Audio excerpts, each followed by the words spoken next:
स्वागत है आपके अपने चैनल स्टडी 3.6 में।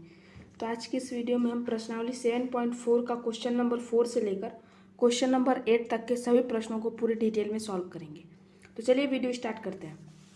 चौथा प्रश्न दिया है कि किसी वर्ग के दो सम्मुख शीर्ष -1, 2 और 3, 2 हैं, तो वर्ग के अन्य दोनों शीर्षों को ज्ञात कीजिए।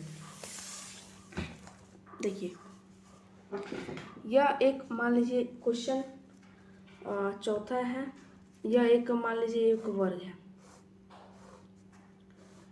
ठीक है, जिसके ये सम्मुख शीर्ष के जो निर्देशांक -1, 2 और इसके सामने का शीर्ष 3, 2 है, और इसको नाम दे देते हैं ABC और इसको नाम D। इनके विकर्ण को आपस में आप मिला दीजिए, इतना काम कर लीजिए। अब देखिए, चूंकि यह एक वर्ग है तो वर्ग के सभी भुजाएं समान होती हैं, तो हम पहले इसका निर्देशांक ज्ञात करेंगे। इसको मान लीजिए x, y। तो इसका निर्देशांक ज्ञात करने के लिए हमें इन दोनों के बीच, इसके AB और BC के बीच की दूरी को बराबर करेंगे, ठीक है। वहां से हमें x का मान निकल जाएगा, और जैसे ही x का मान निकलेगा, चूंकि यह एक त्रिभुज बन रहा है और यह जो कोण है यह 90 अंश होगा, क्योंकि यह एक वर्ग का कोण है। वर्ग का प्रत्येक कोण 90 अंश का होता है, तो यह 90 अंश हो गया। तो इसमें जब पाइथागोरस प्रमेय लगाएंगे तो, और जब x का मान इसमें पुट करेंगे, इसके जब इसका क्षेत्रफल निकालते हैं, इसमें जब पाइथागोरस प्रमेय यूज करेंगे और जब उसमें x का मान रखेंगे तो आपको y का भी मान 2 मिलेंगे, और वहां से आप इसके और इसके दोनों के निर्देशांक लिख सकते हैं। तो ये तो फिलहाल मतलब ये पूरा समरी रहा कि हाँ ऐसे इसको सॉल्व किया जाएगा। तो अब देखते हैं इसको अब कैसे सॉल्व करेंगे। देखिए, सबसे पहले हम लिखेंगे यहाँ पर AB बराबर BC, इसलिए AB के बीच की दूरी, तो AB के बीच की दूरी निकालते हैं -1, x का होल स्क्वायर प्लस 2 y का होल स्क्वायर। आप पूछोगे कि ये कर्णी आप क्यों नहीं लगा रहे, क्योंकि अगर जब मैं इसके बराबर करूंगा, BC के बीच की दूरी जब निकालूंगा तो कर्णी से कर्णी कटेंगे, तो इसलिए मैं ऊपर को लिख नहीं रहा हूँ। इसका वर्ग धन y - 2 का वर्ग, इन दोनों के बीच की दूरी, क्योंकि x1 - x2 होता है। तो देखिए, इसमें x1 -1 है और x2 x है, तो -1 - x, तो -1 - का x, मतलब ऐसे आप डायरेक्टली कर सकते हो चाहो तो। अब इसको तोड़ते हैं, तो 1 प्लस का x² प्लस का 2x, ये हो जाएगा प्लस का 4 प्लस का y² और माइनस का 4y बराबर x² प्लस का 9 और माइनस का 6x प्लस का y² प्लस का 4 माइनस का 4y। y² और x² से x² y² कटेंगे, -4y से -4y कटा। अब जो बचे हैं उनको जोड़ लो, -6x है, इधर आएगा तो प्लस होगा, और इधर ऑलरेडी +2x है, तो दोनों जुड़ेंगे तो ये हो जाएगा 8x बराबर, ये +1 है और इधर ये +1 है और ये +9 है, तो ये +1 को जब पक्षांतर करेंगे तो माइनस में इधर आएगा तो हो जाएगा, तो ये आपको होगा 8। तो x का मान मिलेगा 1। यहाँ से आपको x का मान देखिए मिल गया। अब जैसे ही आपको x का मान मिला है, अब मैंने बताया है कि अब इस त्रिभुज में हम पाइथागोरस प्रमेय यूज करेंगे, और उसमें x का मान जहाँ जहाँ आपको x1 और x2 का जरूरत पड़ेगा तो x1 के स्थान पर x का मान रख देंगे, आपको y का मान मिलेगा। देखिए कैसे लिखेंगे। त्रिभुज ABC में पाइथागोरस प्रमेय क्या होता है?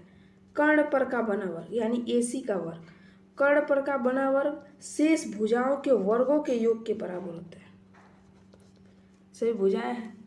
अब AC के बीच की दूरी निकालते हैं, तो AC के बीच की दूरी -1 - 3 का वर्ग धन 2 - 2 का वर्ग, इसको करो करड़ी में और इस पूरे का वर्ग बराबर AB, इसको भी करनी में कर लेते, x1 माइनस का x माइनस का 1 और x का मान आया 1, इसका होल स्क्वायर प्लस 2 - y का होल स्क्वायर पूरे का वर्ग प्लस x - 3 का होल स्क्वायर प्लस y - 2 का होल स्क्वायर और इस पूरे का वर्ग। ठीक है, इतना तो हो गया। अब देखो यहाँ से इसको हल करते हैं।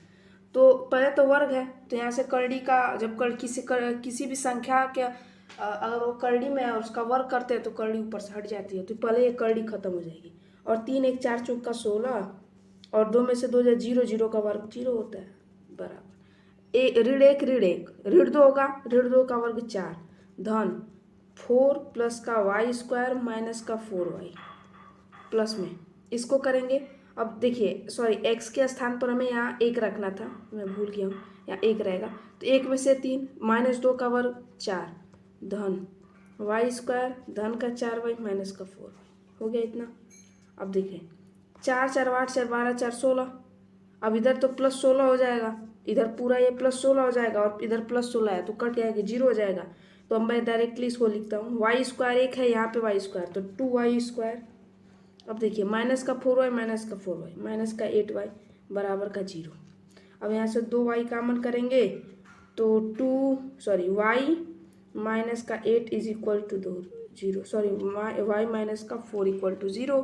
यहाँ से आपको एक y का मान मिलेगा 4 और एक y का मान मिलेगा 0।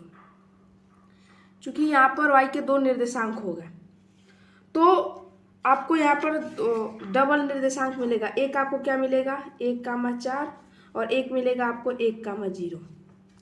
तो यहाँ से आप लिख सकते हो जो इसका निर्देशांक होगा आपका, इसका आप लिख सकते हो 1,4 और इसका आप लिखोगे 1,0। ये हो जाएगा आपका उत्तर। और आप लिखोगे अतः, यहाँ लिख देता हूँ अतः वर्ग ABCD के सम्मुख शीर्षों का निर्देशांक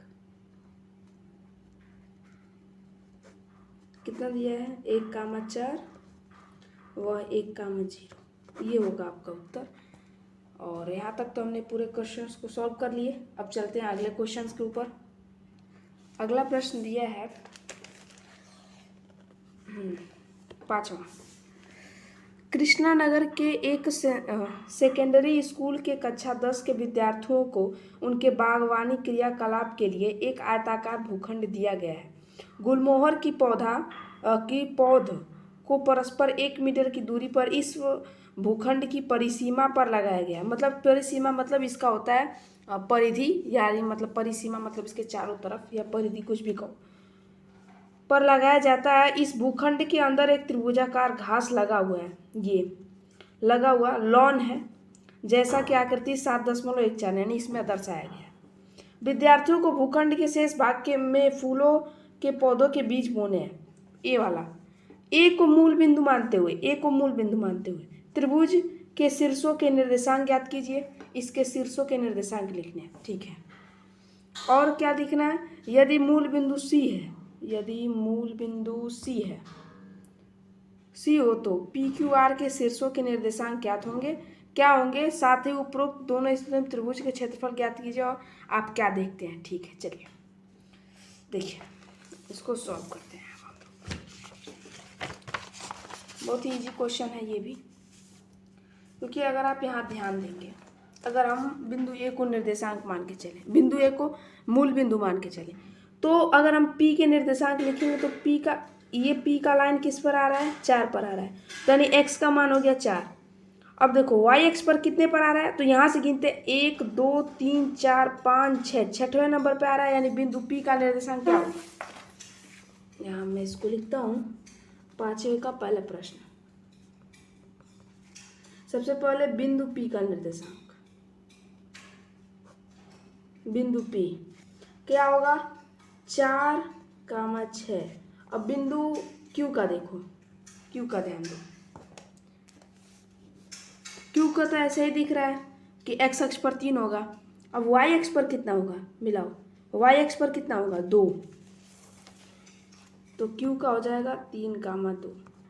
अब बचा R का देख लें, R का देखो, R का x अक्ष पर होगा 6 और यहाँ पर होगा 1 2 3 4 5, एक्स एक्स पर 6 और वाई एक्स पर 5, आर का हो गया 6, 5। ये हो जाएगा आपके त्रिभुज के निर्देशांक।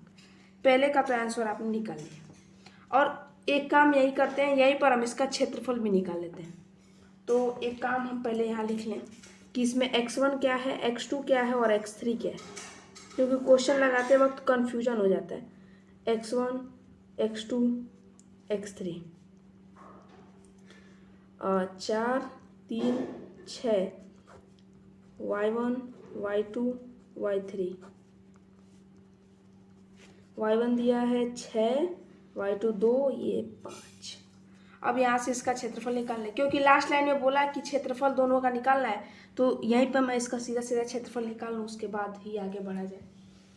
तो चलिए अब लिखेंगे AR त्रिभुज PQR बराबर 1/2 x1 y2 माइनस का y3 प्लस का x2 y3 माइनस का y1 प्लस का x3 y1 माइनस का y2। ये हो गया 1/2। x1 कितना दिया है 4, y2 दिया है 2 माइनस y3 5 प्लस x2 कितना दिया है 6, और सॉरी x2 आपको दिया है 3, y3 दिया है 5, y1 दिया है 6 प्लस का x3 कितना दिया है 6, y1 दिया है 6 माइनस y2 2। सॉल्व करते चलिए 1/2, ये घटाएंगे तो -3 होगा, और -3 × 4 -12 प्लस ये 3 है, 5 में से 6 जा -1 तो गुणा करेंगे तो -3, और ये प्लस का 6 में से 2 जा 4, 6 चौका 24, 12 3 15 -15 प्लस का 24। ठीक है, एक बार मैं देख लूँ कहीं शीर्षों लिखने में कोई दिक्कत तो नहीं है। y1 ठीक है, y2 सही है, ठीक है। इसको सॉल्व करेंगे तो कितना मिलेगा, इसको हल करेंगे तो 9 मिलेगा, और ये हो जाएगा 9/2 वर्ग इकाई। देखिए यहाँ पे अगर हम बिंदु C को निर्देशांक लेते हैं, सॉरी बिंदु C को अगर हम मूल बिंदु माने, तो मूल बिंदु के इधर यहाँ पर तो ये वाला x अक्ष हो जाएगा, यानी CB x अक्ष हुआ और CD आपका y अक्ष होगा। तब यहाँ से जब हम बनाएंगे तो पहले बिंदु P का निर्देशांक देख लें, तो पहले गिनेंगे x अक्ष पर, तो 1 2 3 4 5 6 7 8 9 10 11 12 नंबर पे x का मान आ रहा है P का यानी P का x अक्ष पर मान हो गया 12। तो पहले यहाँ लिख लें सेकेंड नंबर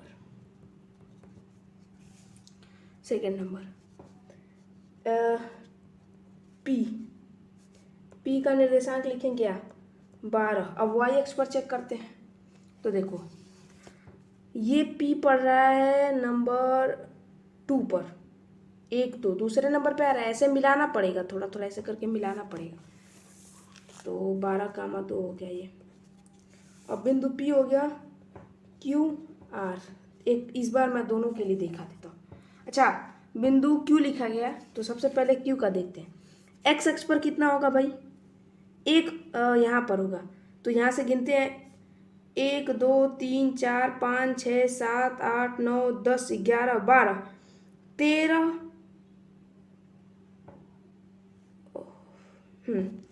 Q का जो मान होगा वो होगा 13। और यहाँ पर देखते हैं y अक्ष पर देखते हैं, कहाँ पड़ रहा है यहाँ पे ना 1 2 3 4 5 6, यानी Q का हो जाएगा 13,6। उसी तरह R का देख लो, R का देखेंगे, R कहाँ पड़ रहा है, R आपका यहाँ आ रहा है नंबर 3 पर आ रहा है ना, R का मान नंबर 3 पे। y अक्ष पर 1 2 3 हो गया, और x अक्ष पर मिला लो 1 2 3 4 5 6 7 8 9 10, 10वें नंबर पर R का मान आ रहा है, यानी R का मान हो गया 10,3। ये आपके R के निर्देशांक हो गए। अब जब R का निर्देशांक हो गया, अब हम सबसे पहले, अब लास्ट में क्वेश्चन में आगे बोला था कि दोनों त्रिभुजों का क्षेत्रफल हमको ज्ञात करके बताना है कि इन दोनों का क्षेत्रफल बराबर है या भिन्न है, क्या है। तो सबसे पहले इसके क्षेत्रफल के लिए हमको x1 और x2 और इन सब का जरूरत पड़ेगा, तो पहले वो लिख लें। तीनों को एक बार लिख लीजिए। x1 दिया 12, x2 दिया 13, x3 दिया 10। अब देखिए y1, y2, y3। y1 दिया है 2, y2 6, ये 3। अब देखिए यहाँ पर इसका क्षेत्रफल निकालेंगे। क्षेत्रफल के लिए फार्मूला यूज करते हैं, 1/2 x1 y2 माइनस का y3 प्लस का x2 y3 माइनस का y1 प्लस का x3 y1 माइनस का y2। अब बस मान बढ़ते चले जाएंगे। तो यहाँ देखिए 1/2 x1 दिया है 12, y2 दिया है 6 माइनस y3 दिया है 3 प्लस का x2 दिया है 13, y3 दिया है 3 माइनस का y1 दिया है 2 प्लस का x3 कितना दिया 10, y1 दिया है 2 माइनस y2 दिया है 6। इसको करेंगे 1/2 12 और ये हो जाएगा आपका 3 प्लस का 3 में से 2 जाए 1, यहाँ पर हो जाएगा 13 प्लस का ये हो जाएगा -4, पूरा करेंगे तो -40। अब देखो 1/2 ये हो जाएगा 36 प्लस का 13 माइनस का 40। ठीक है, अब 36 में 13 जोड़ो, 36 में 13 जोड़ेंगे कितना होगा 49 होगा, और 49 माइनस 40 9, यानी ये अभी आ गया 9/2 वर्ग इकाई।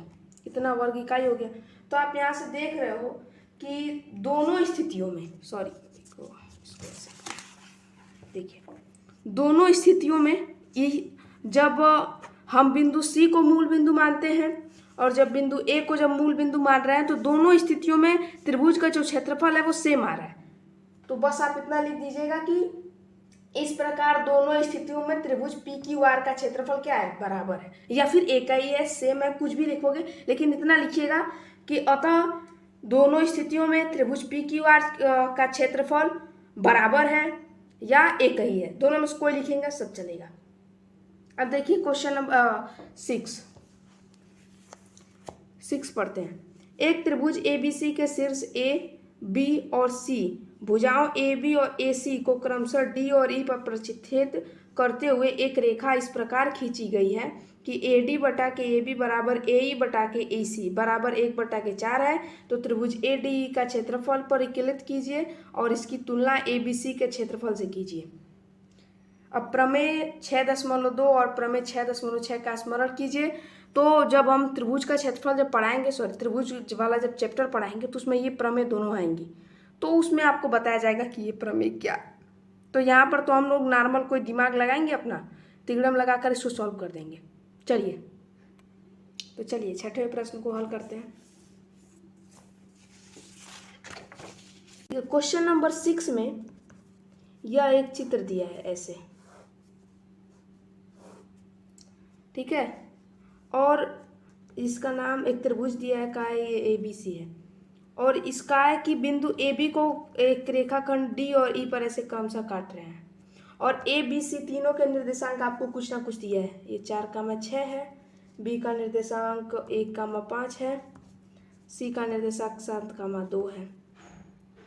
और का है कि एक चीज़ और दे रखा है इसमें कि AD बटा के AB बराबर AE बटा के EC बराबर 1/4 बराबर 1/4 इतना दिया है। अच्छा, इतना दिया है तो पहले ये अगर अनुपात में दिया है तो आप यहाँ से इतना तो सोच सकते हैं कि बिंदु जो D का जो निर्देशांक निकलेगा, इसका मान लो x, y है, तो जैसे ही, क्योंकि आगे अगर हम सवाल में कहा था कि इसका क्षेत्रफल 2 त्रिभुज बनेंगे, एक ये त्रिभुज बनेगा और एक बड़ा वाला त्रिभुज बनेगा, दोनों के क्षेत्रफलों का अनुपात भी हमको बताना है। तो D का निर्देशांक और E का निर्देशांक जो चाहिए ही चाहिए। जब अनुपात बोल रहा है यानी हमें अनुपातिक वाला फार्मूला यहाँ पर यूज करना पड़ेगा। तो उसके लिए आपको M1 और M2 मालूम होना चाहिए। तो बताता हूँ, देखो कैसे M1 और M2 मिलेगा। यहाँ से अगर हम देखें AD बटा के AB बराबर दिया है 1/4, इसको पलट दो, इसको लिख सकते हो AB बटा के AD बराबर 4/1, इसको ये लिख सकते हो। यानी कि AB जो है वो एक टुकड़ा है और AB 4 है, यानी ये पूरा 4 है और इतना 1 है, तो ये कितना होगा? 3 होगा कि नहीं होगा? क्योंकि ये पूरा 4 था और इतना 1 था, तो ये कितना होगा? 3। बस यहाँ से M1 हो गया 1 और M2 हो गया 3, और D का मान हम निकाल लेते हैं। तो हम x बराबर फार्मूला यूज करेंगे M1 x2 प्लस का M2 x1 बटा के M1 प्लस का M2। M1 दिया है 1, x2 दिया है क्या ले रहे हैं? AB ले रहे हैं ना। x2 आपको हो जाएगा 1 प्लस M2 हो जाएगा 3, x1 हो जाएगा 4 बटा के 3 1 4 हो जाएगा। ये हो जाएगा 1 प्लस 12 बटा के 4 बराबर 13 बटा के 4। x का मान तो हमको मिल गया, अब हम y का मान निकाल लें। y बराबर होगा M1 y2 प्लस का M2 y1 बटा के M1 प्लस का M2। M1 दिया है कितना भैया? अच्छा, इसका तो हमने बताया ही नहीं आपको। यहाँ से देखिए, आपको AE कितना दिया था? 1 दिया है, और AC कितना दिया है? पूरा 4, तो EC कितना हो जाएगा? 3। आप इसको चाहो तो सॉल्व करके भी लगा सकते हो, और सॉल्व करके अगर चाहिए कि पूरे डिटेल में सर आप बता दीजिए तो वो भी मैं बता दूंगा। बस आप मुझे कमेंट में बता दीजिएगा कि सर इसको पूरे अच्छे से सॉल्व करके एक बार दिखा दीजिए, तो पूरे अच्छे से भी सॉल्व करके हम बताऊंगा आपको। ओके, ठीक है।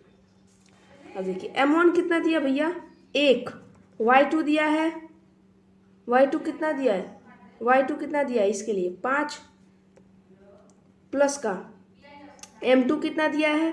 3, y1 दिया है 6 बटा के 4। अब इसको गुणा करें, 5 एकम 5 और 6 दिया है, 6 दिया 18, 18 5 23, ये हो जाएगा 23 बटा के 4। यानी x और y के निर्देशांक आपको यहाँ से मिल गए।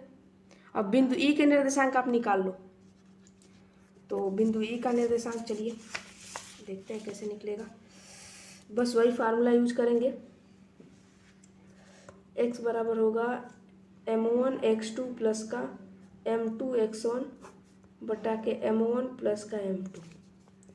M1 दिया है 1, x2 दिया है 7, M2 दिया है 3, x1 दिया है 4 बटा के 3 1 4। इसको सॉल्व करें, 7 एकम 7 और 3 चौके 12, 12 7 19 बटा के 4। अब देखो y का मान, x का मान निकल गया। y बराबर M1 y2 प्लस का M2 y1 बटा के M1 प्लस का M2। M1 दिया है 1, y2 दिया है 2, M2 दिया है 3, y1 दिया है 6 बटा के 4। हल करेंगे 2 एकम 2, 6 3 18, 18 2 20, ये आ जाएगा 5। सही है ना? ये आ जाएगा आपका 5। सही है। तो अब देखिए यहाँ से आपको बिंदु D और बिंदु E दोनों के निर्देशांक आप मिल गए, तो अब ADE का क्षेत्रफल आप निकाल सकते हो और फिर ABC का भी क्षेत्रफल आप निकाल सकते हो। तो चलिए हम निकाल के दिखाते हैं आपको।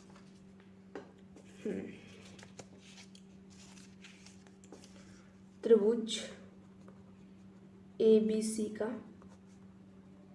क्षेत्रफल, ABC का क्षेत्रफल क्या होगा? 1/2 x1 y2 माइनस का y3 प्लस का x2 y3 माइनस का y1 प्लस का x3 y1 माइनस का y2। x1 कितना दिया है? अच्छा हाँ, x1 और x2 ये तो हमने लिखा ही नहीं है, तो गड़बड़ हो जाएगी ना, ये नहीं लिखेंगे तो हम लोग यहाँ कहीं किनारे लिख लेते हैं।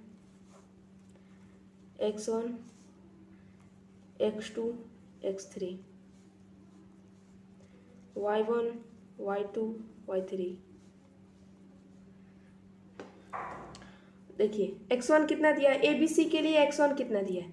4 1 और 7, x1 x2 x3 हो गया। y1 6, y2 5, y3 2। बस अब इसी को इसमें रखते चले जाओ। अब देखिए x1 बराबर कितना दिया है? 4। अब y2 कितना दिया है? y2 आपको दिया है 23 बटा के और ये क्या लिख दिया, अरे करो हो जाएगा। हाँ, y2 कितना दिया भैया, आपको दिया है 5 माइनस y3 कितना दिया है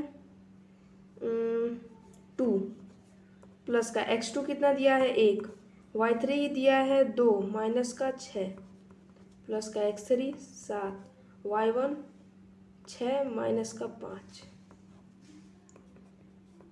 4 5 में से 2 जा 3 प्लस का 2 में से 6 जा 4 माइनस के 4 होगा, तो ये माइनस के 4 हो गया, प्लस का 6 में से 5 जा 1 और ये हो जाएगा 7, 1/2 12 माइनस 4 प्लस 7, इसको हल करेंगे तो ये 3 हो जाएगा और 12 3 15, 15/2 वर्ग इकाई, तो हो गया 15/2 वर्ग इकाई। अब हम निकालते हैं त्रिभुज ADE का क्षेत्रफल, कितना होगा 1/2 x1 y2 माइनस का y3 प्लस का x2 y3 माइनस का y1 प्लस का x3 y1 माइनस का y2, और इसके लिए अभी हम x1 x2 और x3 तीनों लिख लें, x1 x2 x3। ADE है तो A का तो आपको पता ही है 4 है, x2 कितना है भैया, और इसे चेक करना पड़ेगा यहाँ पे ना, बिंदु दी का आया था 13/4,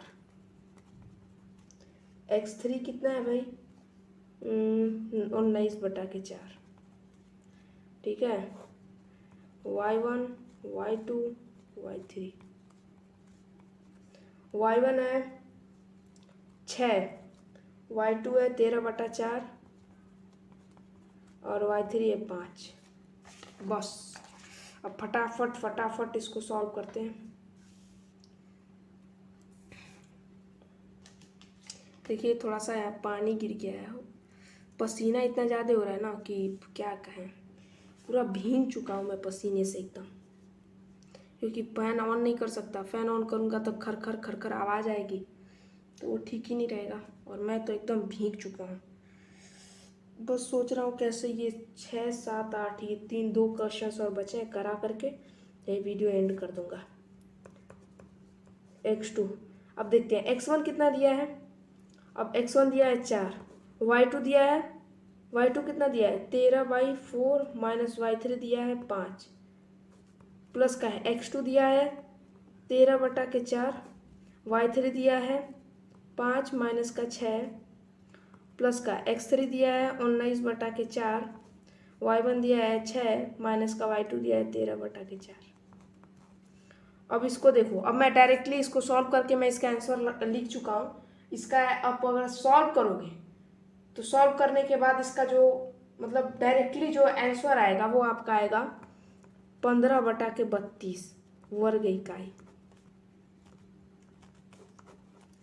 और हमसे निकालने के लिए इसमें क्या बोला है, इसकी तुलना कीजिए। तुलना करने मतलब कि इसका अनुपात ले लेते हैं, तो लिखेंगे त्रिभुज ABC व त्रिभुज ADE का तुलना करने पर